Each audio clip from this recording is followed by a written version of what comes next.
wabarakatuh. Kembali lagi bersama saya Christine Megawe dengan NPM 022724111174. Teman-teman, di video yang kelima ini saya akan membahas mengenai transformasi peran Bank Indonesia setelah adanya Otoritas Jasa Keuangan atau biasa disebut dengan OJK. Di dalam video ini kita akan membahas 8 topik. Jadi mari kita bahas satu.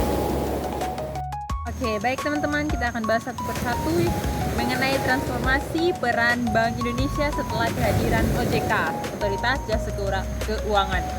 Teman-teman, kita akan bahas yang pertama mengenai sejarah Bank Indonesia atau BI. Jadi teman-teman, BI ini didirikan tahun 1953 sebagai bank sentral menggantikan Dijevance Bank. Awalnya mengembang 3 fungsi. Yang pertama ada bank sentral, bankir bank pemerintah, dan yang ketiga pengawas perbankan. Teman-teman, pada tahun 1991 Undang-Undang Nomor 23, BI menjadi independen dan fokus pada stabilitas nilai rupiah. Arah reformasi berlanjut sampai pada Undang-Undang Nomor 6 Tahun 2009. Sebelum OJK berdiri, BI masih memegang otoritas pengatur dan pengawasan perbankan.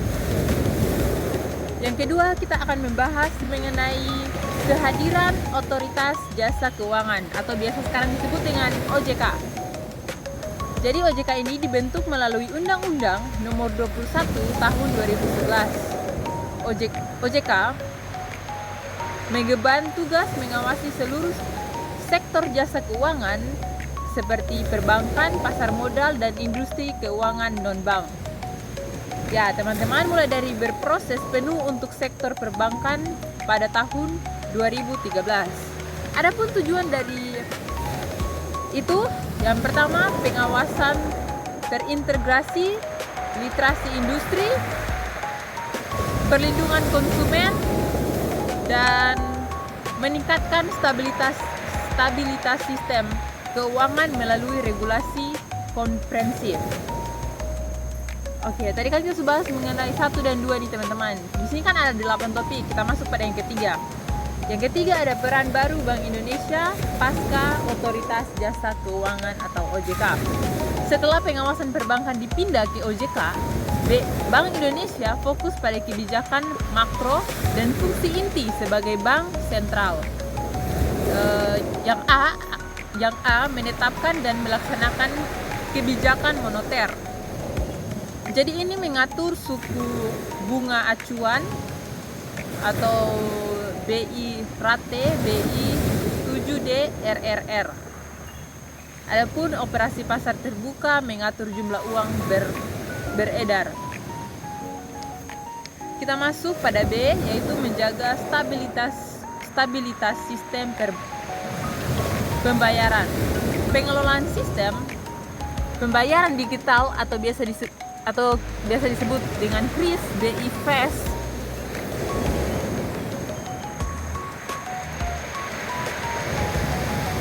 pengawasan infrastruktur pembayaran seperti RTGS dan SKNBI, dan yang C, menjaga stabilitas sistem keuangan, fungsi makroprudensial, kebijakan rasio, GW, dan lain sebagainya. Mencegah risiko sistematik sebelum menyebar. Yang D ada pengelolaan cadangan, devisi, dan kurs rupiah. Intervensi pasar falsa, manajemen devisa nasional. Intinya ini BI fokus pada kebijakan makro, OJK fokus pada pengawasan mikro. Yang keempat ada koordinasi antara BI dan OJK. Walaupun fungsi dipisahkan, keduanya wajib bersinergi. Kondisional dilakukan lewat A. Forum Kondisional Stabilitas Sistem Keuangan.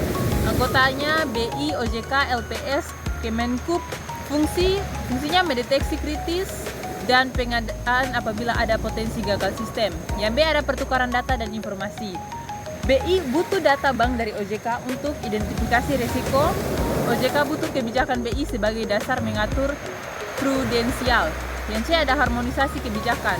Suku bunga BI, akurat kredit, perbankan, dan pengawasan harus saling mendukung. Yang 5 ada dampak terhadap sektor perbankan. Kehadiran OJK memberikan beberapa dampak penting. Yang A, pengawasan lebih komprehensif dan terintegrasi. Karena OJK mengawasi semua sektor keuangan, bank tidak berdiri sendiri tetapi bagian dari ekosistem. Yang B, ada perlindungan konsumen lebih kuat. Lewat layanan konsumen OJK dan edukasi publik, semua bisa lebih luas. Yang C, ada bank lebih komprehensif dan transparan. Regulasi oleh OJK menekankan tata kelola, manajemen risiko, dan pengungkapan informasi.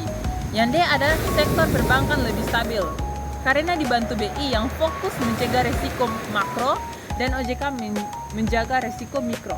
Yang keenam ini ada tantangan yang dihadapi. Pasti selalu ada tantangan. Koordinasi kebijakan, terkadang keputusan OJK dan BI berpotensi tidak sinkron.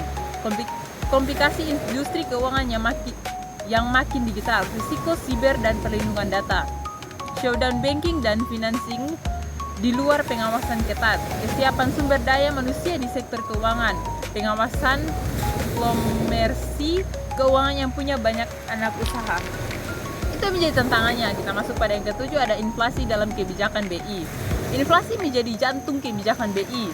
BI mengontrol inflasi melalui penetapan suku bunga acuan, interferensi nilai tukar, kebijakan makroprudensial untuk stabilitas kredit, serta koordinasi tim pengendalian inflasi nasional TPIN bersama pemerintah pusat dan daerah. Inflasi dijaga sesuai target inflasi tahunan, misalnya 2,5% ditambah 1%. Yang terakhir ada peran edukasi dan literasi BI dan OJK. Keduanya aktif meningkatkan pengetahuan masyarakat. Bank Indonesia, literasi sistem pembayaran digital atau biasa disebut dengan KRIS, BI FES, pendukung inflasi kebijakan moneter dan ekonomi makro. Pojok statistik dan BI Institute OJK. Program edukasi dan inklusi keuangan nasional serta pelindungan konsumen dan waspada investasi ilegal, mendukung literasi keuangan masyarakat hingga UMKM. Dampaknya masyarakat makin melek finansial, perbankan lebih sehat, penggunaan layanan digital meningkat, dan yang pasti bagus. Ya, teman-teman, itulah materi dari saya. Jadi kesimpulannya, kehadiran OJK menandai perubahan besar dalam sistem keuangan Indonesia. Bank Indonesia kini fokus pada peran inti sebagai bank sentral, menjaga stabilitas moneter, sistem pembayaran, dan kebijakan lainnya. Sementara itu, OJK menjadi pengawas utama seluruh lembaga keuangan secara mikro. Keduanya bekerja sama dalam menjaga stabilitas sistem keuangan melalui koordinasi, regulasi, dan pembagian fungsi yang jelas. Transformasi ini membuat sektor perbankan lebih stabil, transparan, dan terlindungi.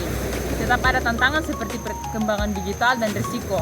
Edukasi agar masyarakat semakin cerdas dalam memanfaatkan layanan keuangan. Sekian video dari saya. Semoga apa yang saya paparkan tadi bisa teman-teman mengerti dan teman-teman pahami. Sampai jumpa di video selanjutnya. Jangan lupa like, comment, and subscribe. Bye-bye.